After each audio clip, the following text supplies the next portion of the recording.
ऊपर ये टीम है बब्बू और वो एम्बुलेंस ऐसे नहीं करते जी। तो कैसी है मेरी यूट्यूब फैमिली। वीडियो स्टार्ट करने से पहले जो लोग मेरे चैनल पे नए आए हैं वो वीडियो को like share and subscribe please ज़रूर कर लिया करें। Thank you. अस्सलाम वालेकुम माय यूट्यूब फैमिली, कैसे हैं जी आप सब। उम्मीद है सब खैरियत से होंगे। और जी आज का व्लॉग मैं स्टार्ट कर रही हूँ अर्ली मॉर्निंग से और जल्दी में ना मुझसे कैमरा जो है वो सही नहीं लग सका, तो बस आज मैंने कहा चलें फटाफट से बनाते हैं नाश्ता और उसके बाद हम स्टार्ट करेंगे। जॉइंट फैमिली सिस्टम से रिलेटेड आज बड़ा ही अच्छा टॉपिक है, तो वीडियो को प्लीज़ लास्ट तक देखिएगा। और इसके साथ साथ ना मैं मामीर को भी आज मैंने सोचा कि अंडा पराठा ही देती हूँ, क्योंकि मामीर माशाल्लाह से शौक़ से खा लेते हैं अंडा पराठा। तो बस यहाँ फटाफट से मैंने ना पराठे रेडी किए हैं, साथ फ्राई एग वो पसंद करता है, क्योंकि उसको ऑमलेट और नमक मिर्च वाला अंडा बच्चे खा लेते हैं लेकिन उसको नहीं इतना को ख़ास पसंद ना। तो मैंने सोचा चलें आज फिर उसको अंडा पराठा ही देती हूँ। तो यहाँ मैंने जो है ना अंडा पराठा रेडी कर लिया था और साथ ही साथ इसके ना मैंने अपने लिए भी यही फिर फटाफट से रेडी कर लिया था। और आज जी हमारी बिल्डिंग में एक हैपन हो गया। आप इस वीडियो में लास्ट तक देखेंगे किस तरीके से इन लोगों ने जो है ना इन सब चीज़ों को फेस किया। तो यहाँ पे जो है यूरोप में स्पेशली तरक्की इसी तरह से है। हम लोगों के पाकिस्तान के हालात भी आपके सामने ही हैं। तो यहाँ जी हमारी जो बिल्डिंग में कोई प्रॉब्लम हुई है, कोई ओल्ड एज लेडी थी, उनके साथ कोई हैपन हुआ है, तो वो बुलाया गया इनको ना। तो बड़े अच्छे तरीके से इन्होंने जो है वो बिल्डिंग में जाने के लिए, अब आप आगे देखेंगे कि किस तरीके से ये गए और इन्होंने उसको जो है ना बड़े अच्छे से रिकवर कर लिया कि कोई उसको मतलब प्रॉब्लम नहीं हुई। उसकी वीडियो मैंने नहीं डाली क्योंकि वो परमिशन नहीं है, आपको पता है यूट्यूब में। तो इस किस्म की वीडियो जो है ना वो हम इस पे अपलोड नहीं कर सकते। जहाँ तक मैंने पॉसिबल समझा वो मैंने ऐड कर दिया। आप देखेंगे कितना ज़बरदस्त यहाँ का जो है ना वो इंतज़ाम है। तो बड़े अच्छे तरीके से इन्होंने ना मतलब सारा अच्छे से और बड़े कम टाइम में इसको अरेंज करके और विंडो के साथ मतलब किस तरह से इसको अटैच किया और गए। बड़ा ही अच्छा लगा मुझे। सेकेंडली ये कि इन मुल्कों में ना सहूलियात तो बहुत हैं, लेकिन अपने मुल्क की तो फिर क्या ही बात होती है। लेकिन मुझे अच्छा लगा और मामीर भी माशाल्लाह से यहाँ पे देख रहा था, लेकिन मैंने वॉइस ओवर करनी थी, इसलिए उसकी कुछ बातें जो है ना वो मैंने डाली हैं, वो आप भी सुने।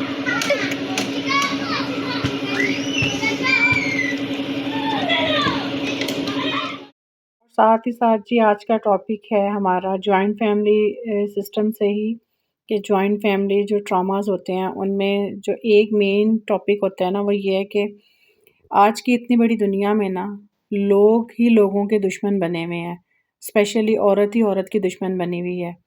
घर में इस तरह का माहौल जो है ना वो क्रिएट किया हुआ होता है कि आने वालों को नज़र आ रहा होता है कि सब कुछ बहुत अच्छा चल रहा है, माहौल बहुत अच्छा है, लेकिन अंदर ही अंदर हर चीज़ जो है ना वो गलत हो रही होती है, एक दूसरे को टॉर्चर और किया अगर जा रहा होता है। बात इन लॉज की आ जाए, ससुराल की आ जाए, तो उसमें यही देखा गया है कि औरत ही औरत की दुश्मन होती है।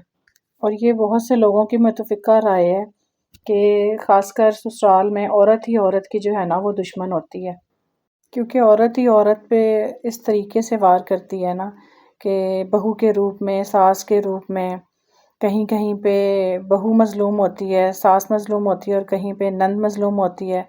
और इसी तरह से ये रिश्ते जो हैं ना वो चल रहे हैं।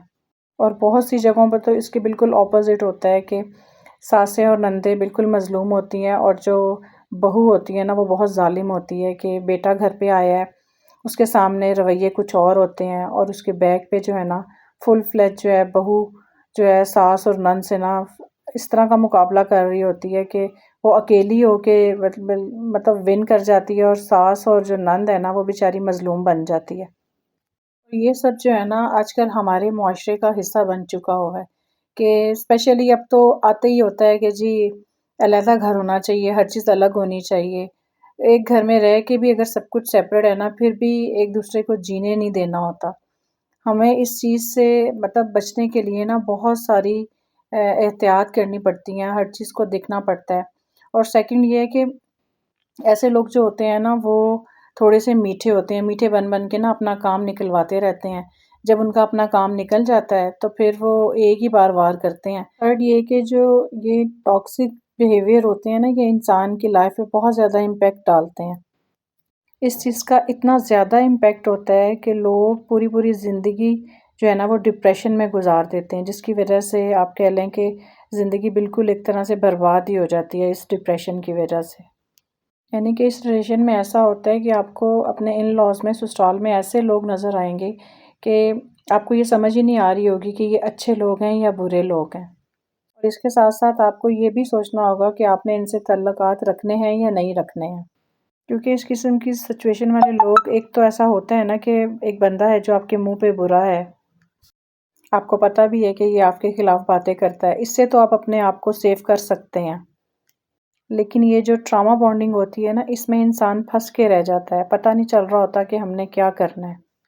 ऐसा इंसान जो होगा ना, चाहे वो सास के रूप में हो, नंद के रूप में हो, बहू के रूप में हो, इवन कि आपका अपना हस्बैंड क्यों ना हो, ज़्यादातर ये जो है ना पार्टनरशिप में इस तरह होता है, जिस तरह के शौहर है, बीवी है, जब आपको ये इस तरह के ट्रॉमा में फंसाते हैं ना, इस तरीके से फंसाता है ना कि इस ट्रॉमा में से, इस मुश्किल में से निकलना जो है ना वो बहुत मुश्किल हो जाता है।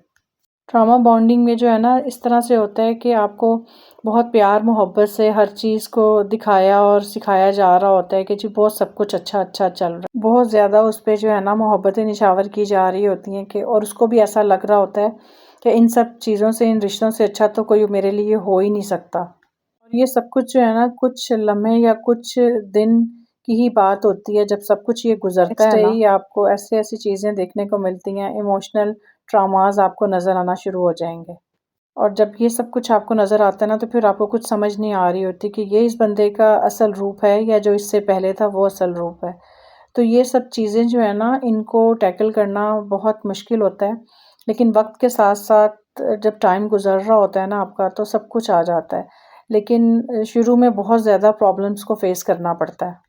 और इन सब चीज़ों का ना, ये जो प्यार वगैरह सब मोहब्बत होती है, इन सब चीज़ों का इतना ज़्यादा उस को आदी बना दिया जाता है ना कि वो वेट में हो जाता है कि नहीं ऐसा नहीं है, ये फिर से इस तरह से होगा, लेकिन ऐसा नहीं होता। एक फैंटेसी की लाइफ में फिर से चली जाती हैं कि जी हमारा अच्छा टाइम शुरू होगा, ऐसा नहीं होगा, ये बंदा ही मेरे लिए सब कुछ है, या इसके घर के लोग ही मेरे लिए सब कुछ हैं। लेकिन आप लोग जितना इन लोगों को अपने सर पे हावी करेंगे ना, सॉरी, ये उतने ज़्यादा आपको जो है ना वो गलत वे से आपको शो ऑफ कराएँगे। तो इसका जो बेस्ट वे होता है वो ये होता है कि आपने अपनी एक बॉन्डिंग सेट कर लेनी है, ताकि आपको एक जो है ना किसी बीमारी का सामना ना करना पड़े। क्योंकि हर चीज़ को अपने ऊपर हावी करने से इंसान सबसे पहले तो डिप्रेशन और बीपी का पेशेंट बन जाता है। इन सब चीज़ों से कैसे निकलना है? सबसे पहले तो आप अपना ख़्याल रखें। तो इन सब चीज़ों का हल ये है कि हमने ट्रॉमा बॉन्डिंग का जो हल है ना, हमने अपनी बॉडी को आदी जो है ना, हमने उस बंदे पे नहीं करना। हमें वो कोई अच्छा वक़्त देगा, अच्छा कोई टाइम हमारे साथ स्पेंड करेगा, तो ही हम खुश रह सकते हैं। इन सब चीज़ों का बेस्ट हल ये है कि आपने अपने आप को जो है ना वो पैम्पर्ड करना है। जो आपको खुशी दे, जो आपको खुश रखे, जिससे आपको सब कुछ अच्छा लगे। इन सब चीज़ों पे फ़ोकस करना है, ना कि इन सब पुरानी बातों को आप एक बिल्कुल इग्नोर कर दें। इन सब ने आपको खुशी नहीं देनी है, आपने अपने आप को खुद खुशी देनी है। अपने ज़हन को जो है ना आपने इस चीज़ पे ट्रेन करना है कि हमने अपने आप को बहुत अच्छा और खुश रखना है। तो आप ये सब किस तरीके से कर सकते हैं? अपनी पसंद का आप खाना बनाएँ, उसको अच्छे से एन्जॉय करें। अपने आप को जो है ना वो एक्सरसाइज़ करें। अपना अपना आप ख़्याल रखें, अपने कपड़ों का, अपने फेस का, अपने बालों का, जितना भी हो सकता है ना अपनी हेल्थ का ख़्याल रखें। अच्छे से पानी इनटेक करें, वॉक पे जाएँ, अगर बच्चे जाना पसंद करते हैं उनको लेके जाएँ, पार्क में जाएँ, जो हो सकता है अपने बिहाफ़ पे करें, किसी पे उम्मीदें मत लगा के रखें। क्योंकि इस वक़्त जो इतना टफ़ टाइम चल रहा है ना, इसमें कोई किसी की परवाह नहीं करता, जितना मर्ज़ी अच्छा और मज़बूत रिलेशन हो। इसलिए बेस्ट वे यही होता है कि आज के दौर में अपना ख़्याल जो ख़ुद रख लेगा, वही जो है वो अच्छी सेहत के साथ जो है ना एक अच्छा टाइम गुज़ार लेगा। वरना आजकल तो ना चाह के भी 10,000 बीमारियाँ साथ लग जाती हैं। तो उम्मीद करती हूँ आज की वीडियो में जो भी मैंने डिस्कस की है वो आपको पसंद आई होगी। पसंद आई है तो इस पे ज़रूर फ़ोकस कीजिएगा और इन बातों को जो है ना वो इम्प्लीमेंट करने की भी कोशिश करें, क्योंकि इन सब छोटी-छोटी बातों से ही हम अपनी ज़िंदगी को बहुत अच्छा खुशगवार बना सकते हैं। ना इनमें बहुत पैसे की ज़रूरत है, ना ही इनमें कुछ और चीज़ों की ज़रूरत है। इंशाअल्लाह फिर किसी अच्छे व्लॉग में मिलते हैं, तब तक के लिए